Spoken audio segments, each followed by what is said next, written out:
কেন মহাদেবের লিঙ্গ সর্বত্র পূজিত হয় এবং তাতে জল ঢাললে কি ঘটে, আজকের এই ভিডিওতে সেটাই জেনে নেওয়ার চেষ্টা করব। মহাদেব, যিনি পরম শিব, যিনি নিরাকার ও সর্বত্রগামী, তার লিঙ্গ রূপ, এই যে পূজা, সেটা সনাতন ধর্মের সর্বাধিক গভীর ও গূঢ় তত্ত্বের বাহক। শিবলিঙ্গ হলো এক আদ্য অনাদ্য চিহ্ন, যা সৃষ্টি ও সংহারের চক্রকে চিরন্তন রূপে ধারণ করে। এই লিঙ্গ একধারে ব্রহ্মাণ্ডের কেন্দ্র, আবার প্রাণতত্ত্বের মূর্ত প্রকাশ।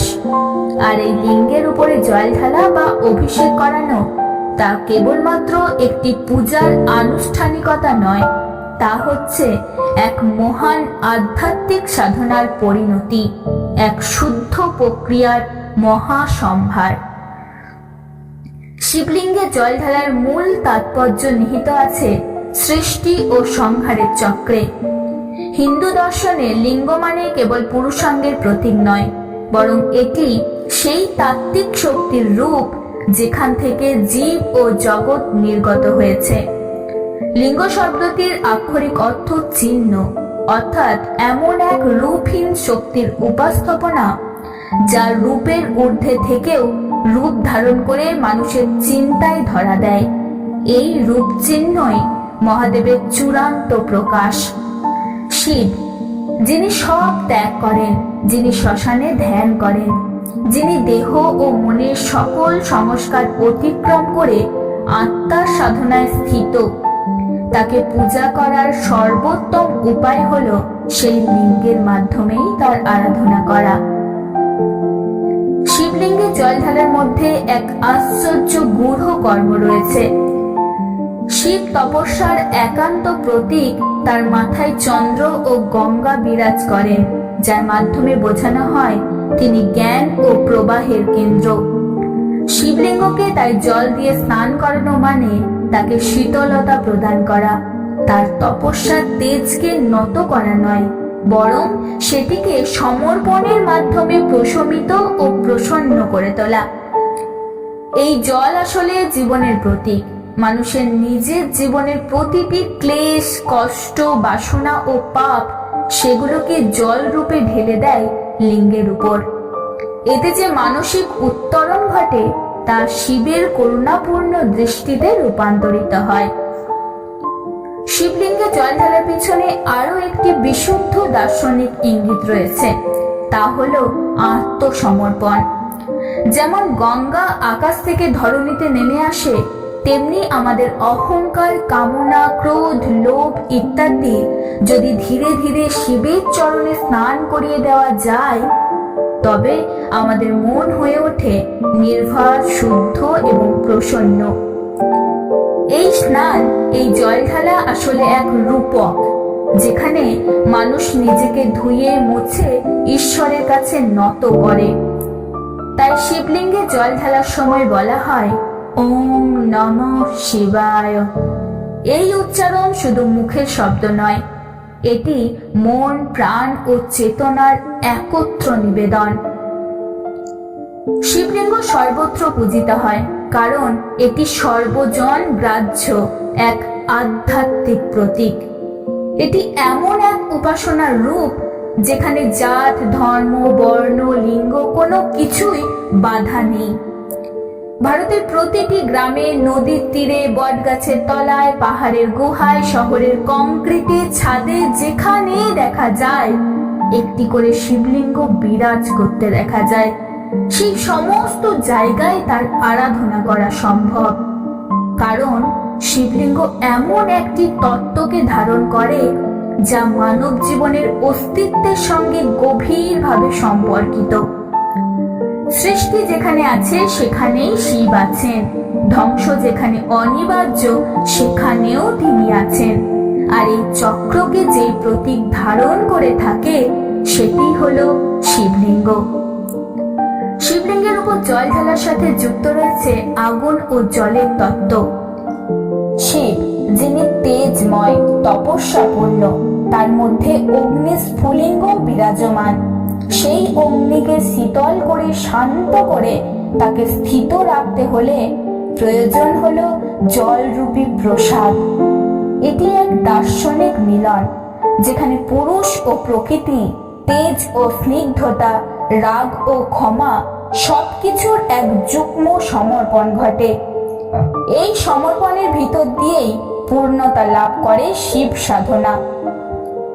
অনেক প্রাচীন পুরাণে বর্ণিত আছে, ব্রহ্মা ও বিষ্ণুর মধ্যে যখন শ্রেষ্ঠত্বের লড়াই চলছিল, তখন হঠাৎ একটি অগ্নিস্তম্ভের উদ্ভব হয়। সেই অনন্ত অগ্নির রূপই ছিল আদি শিব, যার কোনো দৈহিক সীমা ছিল না। সেই অনন্ত রূপকেই পরবর্তীকালে লিঙ্গ রূপে পূজা করা হয়। এই কারণে শিবলিঙ্গ কোনো একক স্থানে আবদ্ধ নয়, তিনি সর্বত্র গামী। জঙ্গলে যেমন পাওয়া যায় তেমনি প্রাসাদেও সাধু যেমন পূজা করেন, তেমনি ঘরবাড়ির মা মাসিরাও পূজা করেন। শিবলিঙ্গের স্থানে জল ঢাললে প্রকৃতার্থে ঘটে মানুষের অন্তরের পরিবর্তন।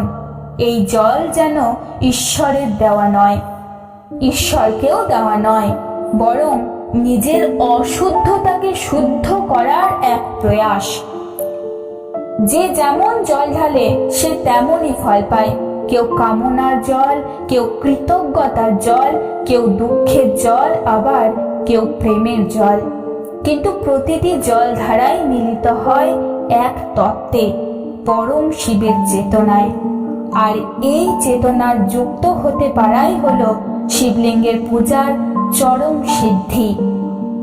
এই জন্যই শিবলিঙ্গ কেবল একটি পাথরের রূপ নয়, সে এক জীবন্ত চেতনাবান রূপ, যেই রূপ মানুষকে তার নিজস্ব সংকোচ, কষ্ট, বাসনা ও মোহ থেকে মুক্ত করে এবং বৃহত্তর আধ্যাত্মিক শক্তির সাথে যুক্ত করে। মানুষ যখন বারবার তার সীমাবদ্ধতাকে পার করতে চায়, তখন সে নিজেই নিজের মধ্যে মহাদেবকে খোঁজে। সেই খোঁজই সে লিঙ্গকে সামনে রেখে জল ঢালে, যেন তার আত্মা প্রতিদিন শুদ্ধ হয়, তপ্ত হয় আর শান্ত হয়। তাই শিবলিঙ্গে জল ঢাললে শুধু একটি বাহ্যিক পূজা অনুষ্ঠান সম্পন্ন হয় তাই নয়, তা আসলে একটি আধ্যাত্মিক স্নান, একটি আত্মমুক্তির প্রথম ধাপ এবং শিবের সাথে নিজেকে মিলিয়ে দেওয়ার এক আন্তর্জাতিক প্রয়াস।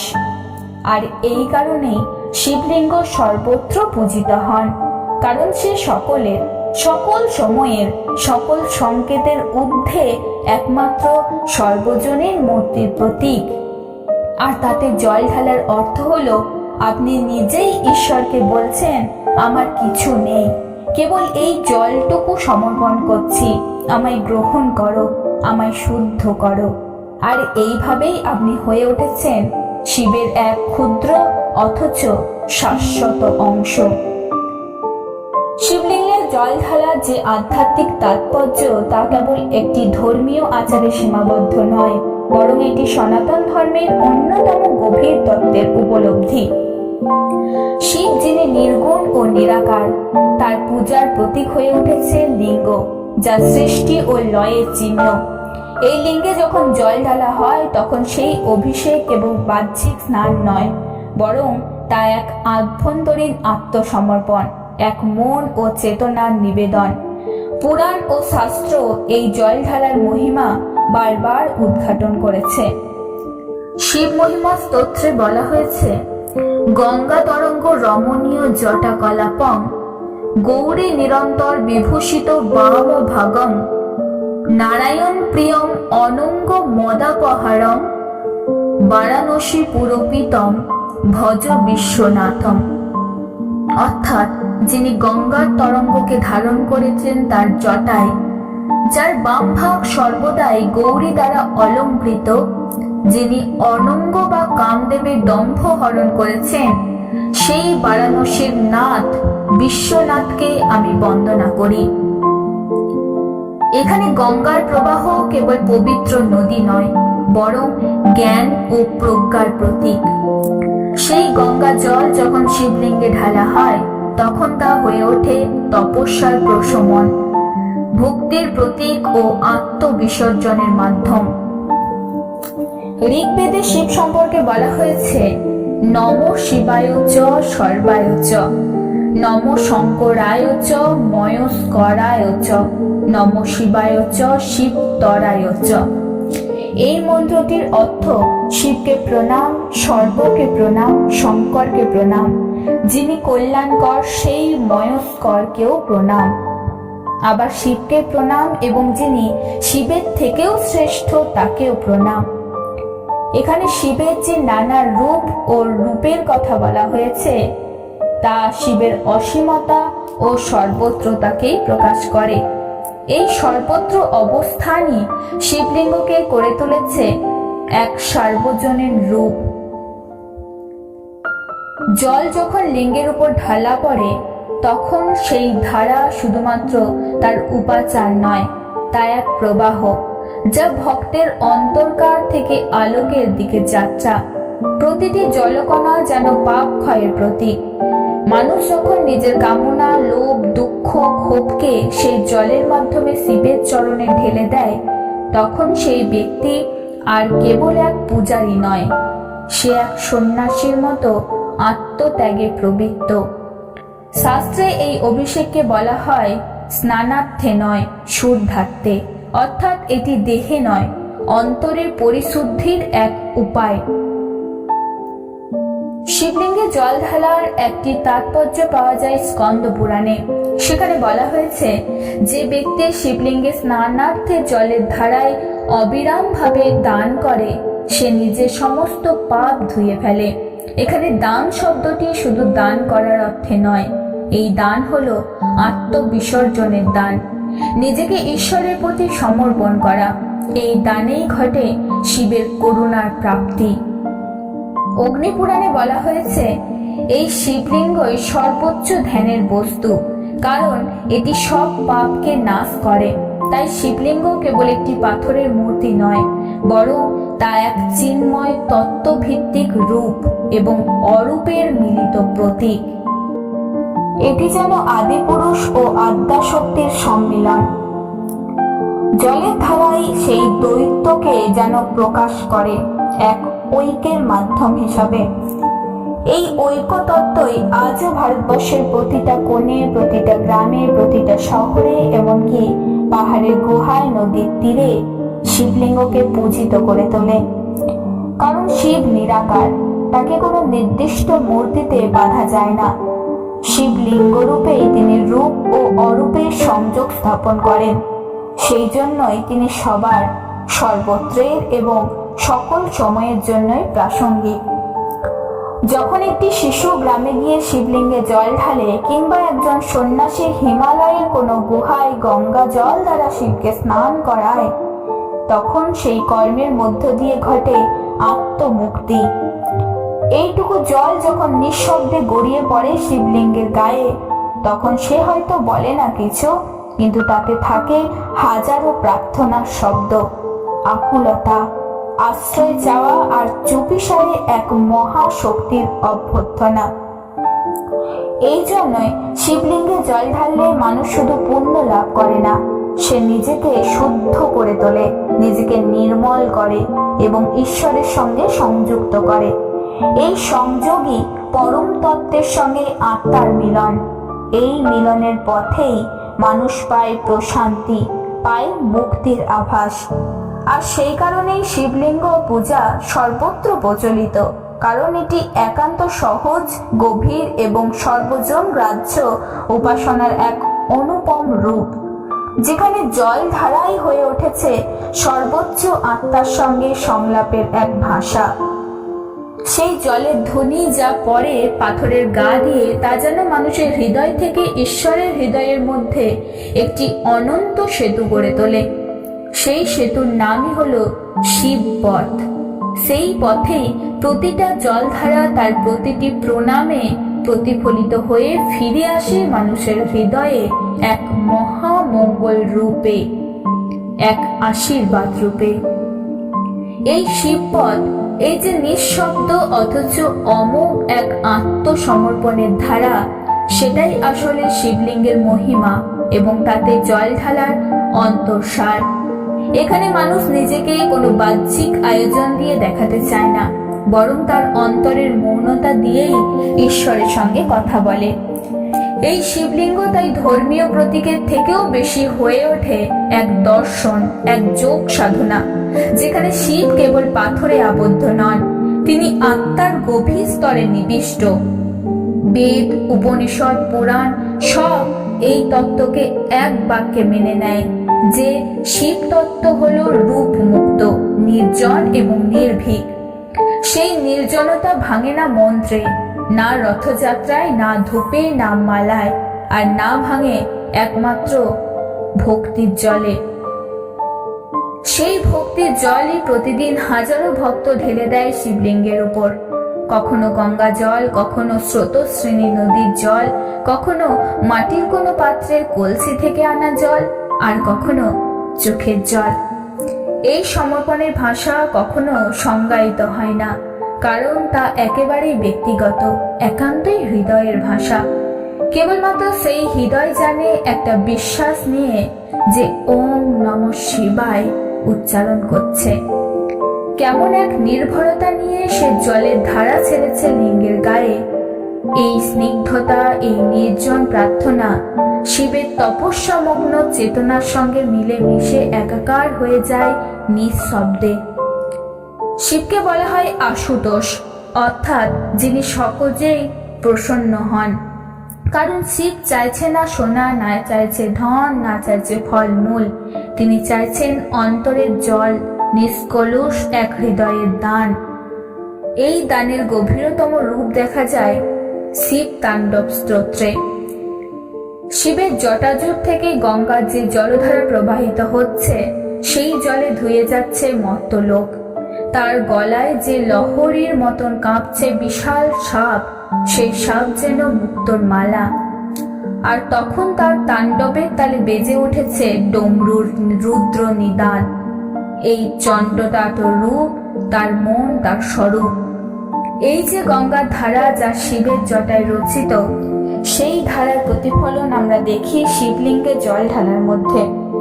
এই জলে যেন শিবের তপস্যা, গঙ্গার প্রবাহ, পার্বতীর প্রেম ও ভক্তির আকুলতা সব যেন মিলে মিশে যায়। এই জল কেবল উপচে পড়া নয়, এটি একটি আত্মবিসর্জনের মহাকাব্য, যেখানে প্রতিটা মানুষ নিজেকে অর্পণ করে সেই অনন্ত শক্তির পায়ে, যিনি ভস্মে গড়া অথচ চেতনায় পরম। শিব যিনি ভোলানাথ, তিনি সর্বস্ব হারিয়েও তুষ্ট, যিনি সৃষ্টির ভার বইতে রাজি অথচ নিজের কিছু চায় না। তাকে সবচেয়ে উপযুক্ত নিবেদন এই জলধারা, যা অহংকার বোধহীন, যা নির্মল, যা শুদ্ধ। শিবলিঙ্গে এই জলধারার মধ্যে যেমন শাস্ত্রীয় বিশ্বাস আছে, তেমনি আছে লোক বিশ্বাস। যেখানে মা সন্তানকে শেখায়, বাবা এই একটু জল ঢেলে দে, শিবের পেট ভরে যাবে, অথচ সেই এক ফোঁটা জলেই হয়তো ঈশ্বর খুশি হয়ে আশীর্বাদ করেন। এই ধারাটি যেন একসঙ্গেই ব্যক্তিগত ও সার্বজনীন। শিব এখানে হয়ে উঠেছে জনতার দেবতা, অভিজাত পুরোহিত শ্রেণীর একচেটিয়া অধিকার নয়, বরং গরিব চাষির কুয়োর জল, হাটে আনা কোনো কালো পাথরের জল, কিংবা পথ চলার মাঝে পড়ে থাকা ছোট্ট একটা শিলার মধ্যে থাকা কোনো এক জল। উনি এই সব কিছুকে গ্রহণ করেন, এগুলো যেন তার আত্মপ্রকাশ ঘটায়। এই জন্যই শিবলিঙ্গ সর্বত্র পূজিত, কারণ তা কোনো নিগূঢ় বা কঠিন সাধনার প্রতীক নয়, বরং এক সহজ, মুক্ত এবং অন্তঃসার শূন্য অথচ অন্তর ভরা এক উপাসনা। অতএব শিবলিঙ্গের জলধারার মধ্যে যে মাধুর্য এবং মোক্ষ তত্ত্ব নিহিত, তা বুঝতে গেলে চাই আত্মনম্রতা। এই জল একটি চরম অর্ঘ্য, যার মধ্য দিয়ে মানুষ শিবকে নয়, নিজেকেই আবিষ্কার করে। নিজের সীমাবদ্ধতা, কামনা, ক্লেশ এবং অব্যক্ত বিষণ্ণতাকে এক ফোঁটা জলের মধ্যে ঢেলে দেয় মহাশূন্যের দিকে। আর সেই শূন্যই হলো শিব, যিনি নিঃশব্দে সেটা গ্রহণ করেন। এই মহাশান্তি, এই অস্পষ্ট অথচ প্রবল চেতনা, এই অপার নির্ভরতা, এই সবই মিলেমিশে শিবলিঙ্গে আর তাতে জলের ধারার রূপ নেয়, এক পরম উপাসনায়। এখানে মন্ত্র কম, মন বেশি। এখানে আয়োজন কম, অভিপ্রায় বেশি। আর তাই যুগ পেরিয়ে, সময় পেরিয়ে, সংস্কার পেরিয়ে শিবলিঙ্গে এক ফোঁটা জল ঢেলে দিয়েও মানুষ নিশ্চিন্ত হয়। শিব শুনেছেন, গ্রহণ করেছেন এবং আশীর্বাদ করেছেন। এই বিশ্বাসেই টিকে আছে হাজার হাজার বছরের এক চিরন্তন প্রশ্নহীন সাধনা, যেখানে শিব বলে না কিছু, নেয় না কিছু, কিন্তু দেন সবকিছু। শুধু চাই অন্তর থেকে ঢেলে দেওয়া এক ফোঁটা নিঃস্বার্থ জল, যেটি বয়ে আনা তাত্ত্বিক, আধ্যাত্মিক ও আত্মিক মুখের নিঃশব্দ এক কলধ্বনি। এই কলধ্বনি যা শিবলিঙ্গে জল পড়ার মুহূর্তে উচ্চারণহীন এক কাঁপন তোলে, সেটি বোধহয় শিব উপাসনার সবচেয়ে গভীর অনুভব। সেই অনুভব শব্দের পরোয়া করে না, সে নিয়ম বা রীতির সীমানায় বাধা পড়ে না। সে শুধুই প্রবাহিত হয়, জলের মতন, শূন্যতার মতন, শিবের মতন। এই যে নীরবতাময় প্রবাহ, সেখানেই লুকিয়ে থাকে শিবের অগোচর আশীর্বাদ। তাকে দেখতে হয় না, তিনি অনুভবযোগ্য নন, তবুও তিনি আছেন। এবং এই থাকার উপলব্ধি ঘটে শিবলিঙ্গের গায়ে পড়া প্রতিটি জল বিন্দুতে। বহু তান্ত্রিক শাস্ত্রে এবং বেদান্তনীয় দর্শনে শিবলিঙ্গকে আদি বিন্দু বলা হয়েছে। এই বিন্দু থেকে সৃষ্টি, ধ্বংস এবং পুনঃসৃজনের শক্তির সূচনা। এই এক বিন্দুতেই যেন সমস্ত শক্তির গর্ভ নিহিত, তেমনি সমস্ত পাপ, দুঃখ, ক্লেশ থেকে যেন মুক্তির দ্বারও এখান থেকেই বের হয়। সেই জন্যই শিবলিঙ্গে জল ঢালার প্রতিটা মুহূর্ত হয়ে ওঠে এক শক্তির উপলব্ধি, যেখানে জল নয়, আসলে প্রাণ ঢালা হয়। জ্ঞানেশ্বর, কবি, তুলসীদাস থেকে শুরু করে রামকৃষ্ণ, লালন কিংবা অরবিন্দ, সবার কাছে এই শিবলিঙ্গ এক অদৃশ্য কেন্দ্র, যেখানে ঈশ্বরকে ধরা যায় না, কিন্তু ছোঁয়া যায় হৃদয়ের মধ্য দিয়ে। এই জন্যই যে জন পৃথিবীর আর কোনো দেবমূর্তির সামনে মাথা নোয়ায় না, সেও শিবলিঙ্গের সামনে দাঁড়িয়ে থাকে চুপচাপ, হাতে ছোট্ট একটা কুলুকে ভরা জল নিয়ে। কারণ সে জানে শিব দেখেন না বাহ্যিকতা, তিনি গ্রহণ করেন শুধু আত্মার সত্যতা। এই আত্মার সত্যতাই বারবার প্রতিফলিত হয়েছে বহু প্রাচীন শ্লোকে, বহু লোককথায়, বহু সন্তের বাণীতে। এই দর্শনের ভিতর দিয়েই শিবলিঙ্গ হয়ে ওঠে এমন এক চেতনা স্তম্ভ, যা মানুষকে কেবল দেহ তত্ত্ব থেকে টেনে তোলার ব্রহ্ম তত্ত্বে। মানুষ যখন সেই লিঙ্গে জল ঢালে, সে তখন আর শুধুমাত্র এক পূজারী নয়, সে এক অনুসন্ধানী। সে খুঁজেছে নিজের অন্তরের সত্যকে, এক বিন্দুকে, এক পরম শান্তিকে, যে আশ্রয় হতে পারে পৃথিবীর সমস্ত ক্লান্তির পরে। তাই শিবলিঙ্গে জল ঢালা মানে কেবল পূজা নয়, তা এক অন্তর্মুখী সফরের শুরু। এই সফর কাঁটায় ঘেরা, তবুও শান্ত, একাকিত্বময়, তবুও নির্ভরতায় ভরা, জটিল অথচ সহজ। এই সহজতায় শিবের প্রকৃতি। তার সঙ্গেই এক হতে গেলে উপবাসের প্রয়োজন হয় না, সোনার ঘন্টা বাজানোরও দরকার প্রয়োজন হয় না। প্রয়োজন কেবল একটি স্বচ্ছ হৃদয়, এবং সেই হৃদয় থেকেই উৎসারিত এক ফোঁটা জল। শাস্ত্রে বলা আছে, যদি মন শুদ্ধ থাকে, দৃষ্টি শুদ্ধ থাকে এবং একনিষ্ঠতা থাকে, তাহলেই শিবের অভিষেক করা যায়। এই যে একনিষ্ঠ অভিষেক, সেটাই হলো চরম ভক্তি। এই একাগ্র ভক্তি রূপ নেয় সর্বত্র ছড়িয়ে থাকা শিব মন্দিরের ছায়ায়, কখনো গ্রামের শালগাছের তলায়, কখনো গুহার মুখে, কখনো শহরের মোড়ে, কখনো নদীর ধারে, যেখানে মানুষ দাঁড়িয়ে থাকে, কিছু বলে না, শুধু এক মুঠো জল ঢেলে চলে যায়। কে সে? হয়তো নামহীন, পরিচয়হীন এক পথিক। কিন্তু সেই মুহূর্তে, সেই শিবলিঙ্গের গায়ে জল পড়ার সময়, সে হয়ে ওঠে যোগী, তপস্বী, একান্ত ভক্ত। এই জন্যই শিবলিঙ্গ সর্বত্র পূজিত হয়, কারণ সে কারোর একার নয়। সে জাত, ধর্ম, লিঙ্গ, সম্প্রদায়, পদ, পদবীর ঊর্ধ্বে এক সর্বজনীন আত্মতত্ত্বের দিক চিহ্ন। তাতে জল ঢাললেই ঘটে এমন কিছু নয়, বরং সব কিছুই ঘটে সেই ঢালার মনোভাব নিয়ে ঢাললে। সেখানে ঘটে আত্মা স্নান, মোহের ধ্বংস, অহংকারের গলন আর চেতনার উন্মোচন। এইভাবেই যুগ যুগ ধরে লক্ষ লক্ষ মানুষ শিবলিঙ্গে এক ফোঁটা করে জল ঢেলে নিজেদের ভিতরকার সন্ধ্যার মেঘকে সরিয়ে শিব প্রবাহ উদ্ভাসিত হওয়ার চেষ্টা করে।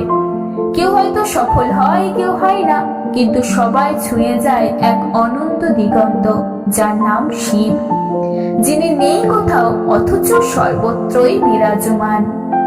এই শিব যিনি আছেন তাণ্ডবের রুদ্রতায়, তেমনি আছেন মায়ার অতল মৌনতায়।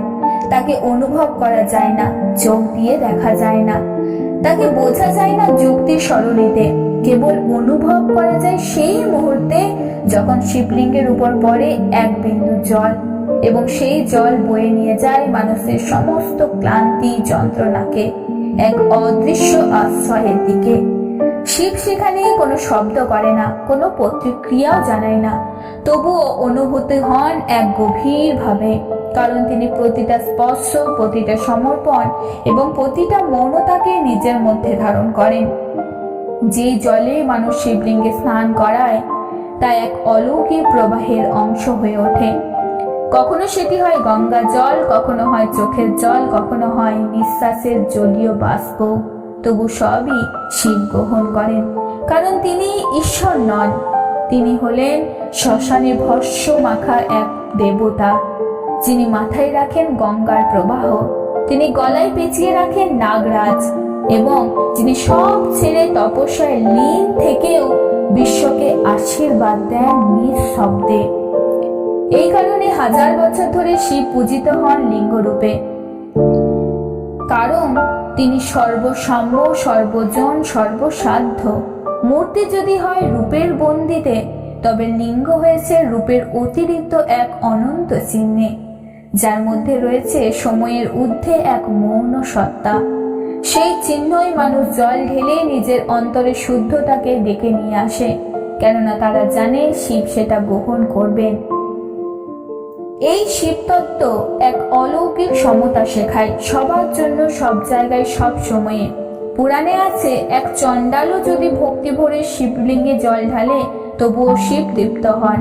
আবার রাজারাও যদি স্বর্ণদণ্ডে গঙ্গা জল ঢাললেও মনের মধ্যে শুদ্ধতা না থাকে, ভক্তি না থাকে, তবে তা শিব স্পর্শও করে না। এই যে নিরপেক্ষতা, এই যে গভীর মানবিকতা, এই কারণে শিবলিঙ্গ এক মুক্ত ভূমি, এক আশ্রয়, যা কখনো কোনো মতবাদ, কোনো জাতি, কোনো ব্রাহ্মণ্য কঠোরতায় বাধা পড়ে না। তাই শিবলিঙ্গে জল ঢালার অভ্যাস শুধু একটা আচার নয়, তা এক প্রবল আত্মদর্শনের উপায়। মানুষ যখন শিবলিঙ্গে জল ঢালে তখন সে আসলে তার নিজের পাথর সদৃশ অন্তরকে স্নান করায়। প্রতিটা জলবিন্দুতে হয়তো থাকে দুঃখের ভার, অথবা জীবনের নিরর্থক অনুভব, অথবা মৃত্যু ভয়ের কাঁপন, তবুও সেই সব কিছুকে বয়ে নিয়ে যায় জল। যখন শিবের মাথায় পড়ে তখন হয়ে ওঠে সেটি গঙ্গা। এইভাবেই শিব পূজিত হচ্ছেন সর্বত্র। শিব কিছু বলে না, শুধু নীরব থেকে সবটাই গ্রহণ করে। এইভাবে চলতে থাকে যুগ থেকে যুগান্তর। এক জলধারার মতন প্রেম, যাকে বলে শিব ভক্তি, যার কোনো ব্যাখ্যা নেই, কোনো সংজ্ঞা নেই, কিন্তু যার প্রভাব থেকে যায় মানুষের চেতনার প্রগাঢ় প্রান্তরে। এই হৃদয়ের বিশ্বাসী জন্ম নিয়েছে অগণিত শৈব তীর্থক্ষেত্রের, যেখানে কেন্দ্রীয় উপাস্য রূপে আছে একটি মাত্র কালো শিলা, যার মধ্যে রয়েছে এক অনন্ত প্রতীক, এক নিরাকার রূপ। এই রূপের সামনে মানুষ দাঁড়ায় গভীর স্তব্ধতায়, কথা বলে না, প্রার্থনাও করে না, উচ্চ কণ্ঠে তারা তাদের আর্জিও জানায় না, কেবল ঝুঁকে পড়ে, এক ফোঁটা জল ঢেলে দিয়ে চুপ করে দাঁড়িয়ে থাকে। এই দাঁড়িয়ে থাকাটাই আসলে সাধনা, এই মৌনতায় উপাসনার চূড়ান্ত রূপ। তবে এই জল কেবল জলের মতন নয়, এটি মানুষে এক সম্পর্ক তৈরি করে। অনেক পুরাণে আছে শিবলিঙ্গের প্রাক উপাস্থাপনা এক তেজগুচ্ছ রূপে আবির্ভূত হয়, যা ব্রহ্মা ও বিষ্ণু বুঝতেই পারেনি কোথা থেকে এর শুরু আর কোথায় শেষ। তারা চিরকাল খুঁজে ফিরলেন, অথচ সেই তেজ রূপ অধরায় থেকে গেল। সেই অধরা শিবই পরে মানুষের জন্য রূপ নেন একটি সীমিত চিহ্নে, লিঙ্গ রূপে, যা অসীমের নির্দিষ্ট ইঙ্গিত মাত্র। এই সীমিত চিহ্নেই মানুষ বিশ্বাস করে তার সীমাহীন আশ্রয়কে। এই তত্ত্বে লুকিয়ে রয়েছে এক অবর্ণনীয় আধ্যাত্মিক শিক্ষা, যা বলছে মানুষ সর্বদা অসীমকে উপলব্ধি করতে চায় তার সীমিত আকারে।